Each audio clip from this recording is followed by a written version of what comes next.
এই বাচ্চা কার? কেউ এর মাকে খুঁজে দেবে, আমার একটু তাড়া আছে। ঠিক আছে স্যার, এই যে মিনু। শোনা, চলো স্কুলে যাবে না? না, আমি যেতে চাই না। ঠিক আছে, তাহলে আঙ্কেলের সঙ্গে অফিস যাও। Okay sir. শোনা, তোমার মাকে পেয়েছো?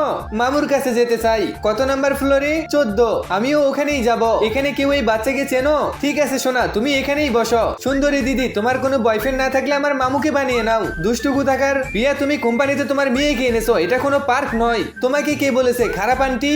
এর বাবাকে তোমার জানার দরকার নেই। নিশ্চয়ই কোনো ভিখারি হবে। আমার হাজবেন্ড তো অনেক ধনী, ও আমাকে এই ডায়মন্ডের রিং দিয়েছে।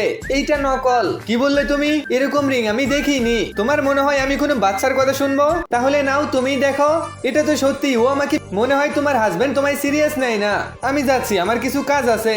শোনা, তুমি এগুলোর ব্যাপারে এত কিছু কিভাবে জানো? আমার মায়ের কাছে এমন 6টা আছে। আমি তো এই মামিয়ার জুরিকে কোম্পানি থেকে বের করেই ছাড়বো। মিনু, তোমার মা তোমাকে ডিনারে ডেকেছে। আমার মা? তুমি খাও, ও কাজ শেষ করেই আসবে। এবার আসল খেলা। মিনু কোথায় গেল? তুমি ছাড়ো আমাকে। তোমার লজ্জা করে না একটা বাচ্চাকে মারছো? তুমি জানো তোমার মেয়ে সিইউ এর এত দামি পেন্টিং খারাপ করেছে? মা, আমি করিনি। আমি জানি মিনু। এখন সিইউ তো তোমাকে কোম্পানি থেকে বের করেই ছাড়বে। কি হচ্ছে এখানে? স্যার, এই মহিলার মেয়ে আপনার এত দামি পেন্টিং খারাপ করেছে, এদের কোম্পানি থেকে বের করে দিন। আমার ভাগ্নি যা খুশি তাই করবে। এটা আপনার ভাগ্নি? গাইস, এই ভিডিওর পার্ট 2 দেখতে ভিডিওতে লাইক দিয়ে চ্যানেলটিকে সাবস্ক্রাইব করো।